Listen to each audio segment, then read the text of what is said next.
Hello. Good afternoon. Am I speaking with Mr. Baxter? This is he. This is Genevieve Vanderbilt. I require your professional help in a delicate matter. It's about a murder investigation. I'd rather not talk about it on the phone, though, so please come to our estate at 361 Prime Avenue.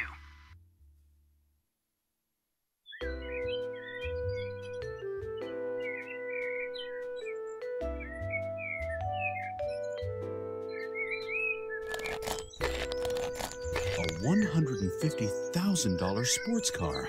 Very nice. Sure, I'd love to take it for a quick spin.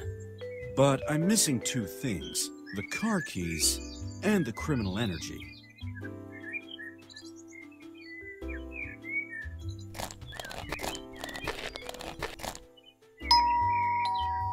Yes? My name is Baxter. I'd like to talk to Mrs. Vanderbilt. Mrs. Vanderbilt is in the garden. I'll take you to her.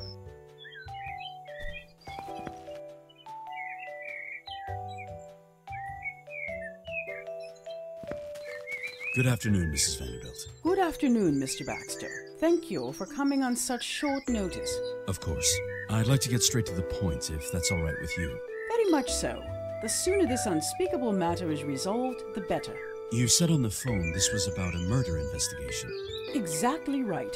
My son is being accused of murder. My son, Walter. What insufferable impudence.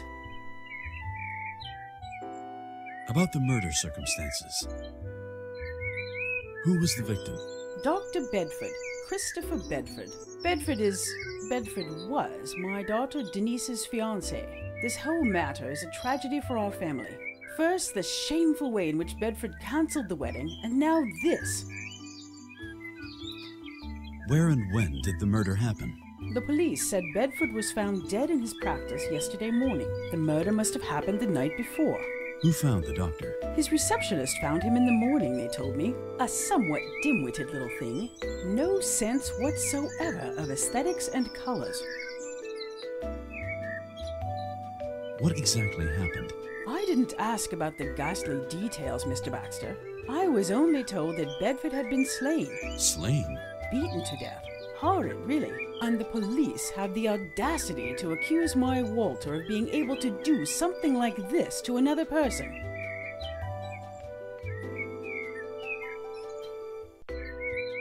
I think I've heard enough about the murder. You sound like you're convinced of your son's innocence. 1,000%. It is incomprehensible to me how anyone could ever accuse my Walter of murder. He is a highly respected member of the community and has never done anything wrong. This is all an outrageous effrontery. Has Walter exhibited any strange behavior lately? No. Walter's behavior was downright normal. Nothing extraordinary. He even made the best out of the given circumstances. What circumstances? Well, a week ago, Bedford dissolved the engagement with my daughter. And this after the both of them had planned the wedding for half a year. The shame of it. What was his reason for canceling the wedding? Well, he never gave a reason. As if there could be any reason for such a disgrace. My poor Denise was devastated and heartbroken. And now this. What was Walter's reaction to the wedding cancellation? Well, he was furious, of course. What an outrage. My Denise abandoned, his sister, the family honor trampled underfoot, and all that in front of the entire family. The disgrace. Walter was forced to raise his voice and reprimand the doctor for his impudence. Did Walter threaten the doctor? Mr. Baxter, you must understand. This impertinence, this effrontery in front of the whole family. The ungrateful Bedford reduced us to the laughing stock of the community. He soiled Denise's name as well as the family honor. I see. If Walter threatened anybody, then it was only in the heat of the moment. Thoroughly understandable, I think. What was the content of these threats? Nothing really menacing, and I don't intend to repeat it either. How fast a thoughtless word can slip from a heated mind, and Walter had every right. Has Walter gotten violent before? What are you hinting at when you say before, Mr. Baxter? Walter is not a violent person, let alone a murderer. Just to hear that word in connection with my son, absurd. How well did Walter and Dr. Bedford know each other? Well, they hardly knew each other at all. I always had the impression that Bedford stayed away from the rest of our family on purpose. It was almost as if he wanted to steal our Denise away from us. But surely he couldn't avoid you all that time he was with your daughter. Of course not. But I always had the feeling that Bedford avoided the public eye, just as if that man had something to hide.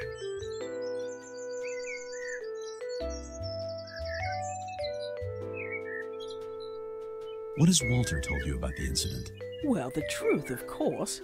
He said he didn't have anything to do with the murder, and he was even more surprised than I that he's being accused. Unfortunately, I didn't have any further opportunity to speak to him.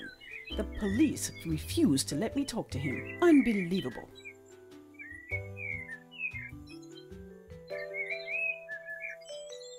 Where was Walter at the time of the murder? I don't know. You should ask him about that in person. Well, enough about Walter. Please, tell me about Dr. Bedford. I notice that you keep referring to the doctor as Bedford. Please excuse my asking so bluntly, but I'm getting the feeling that you don't think very highly of the doctor. I don't want to talk badly about Bedford, especially now that he's not alive anymore, but I admit you're right. What did you have against Dr. Bedford? The man was always a bit fishy, very close-lipped and withdrawn. His constant excuses to stay away from official family business shed a bad light on our name. I honestly don't know what Denise saw in such a man. What kind of doctor was Dr. Bedford? He was a plastic surgeon with his own practice. Sounds like he was very successful. Moderately successful, I'd say. But I have to hand it to the man. He had a talent for plastic surgery, but he wasted his gift entirely and only accepted patients from Los Angeles. Exclusively from around here? Exactly. He could have had international success with just a little bit of promotion. If he didn't engage in any promotion, then how did he get any patients? That, Mr. Baxter, is a very good question. He saw and selected his patients only in person. How successful he could have been. I've never understood what my Denise found so fascinating about a man who sells himself under value. Do you know if the doctor had any enemies? The sad and embarrassing truth is that I hardly know anything about Bedford, Mr. Baxter. I don't know anything about his friends and acquaintances. Unfortunately, I've never had a chance to meet his family either. Bedford had been an orphan since early childhood. Enough about Dr. Bedford.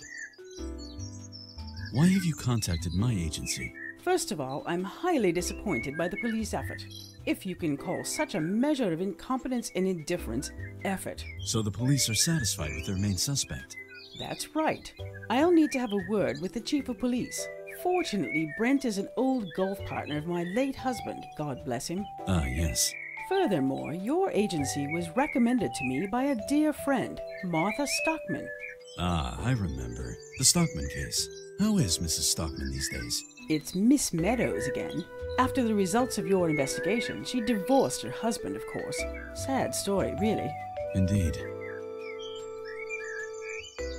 I'll be going then. Please inform me of your progress, Mr. Baxter. And money is no object here. The only important thing is that you prove Walter's innocence.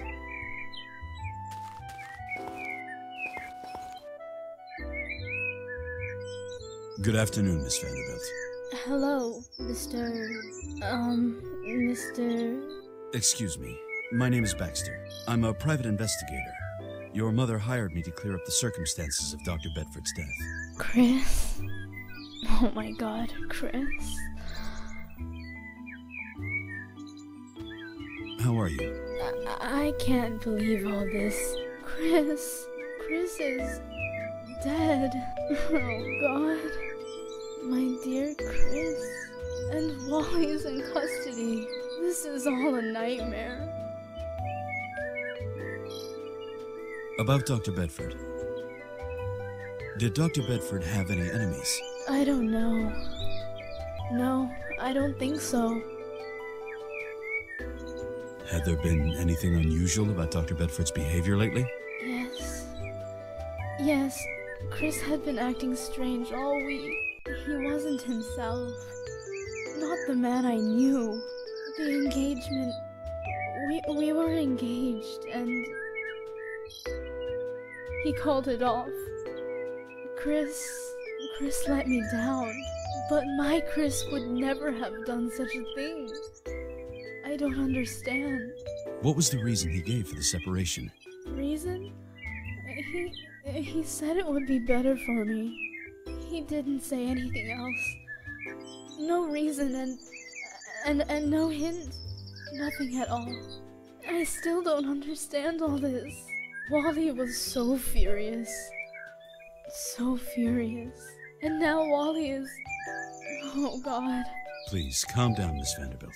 If your brother is innocent, I will find out and free him. If Walter is innocent, there is no question about it. It's self-evident. We are talking about my son Walter, a Vanderbilt. Thank you. Thank you, Mr. Baxter.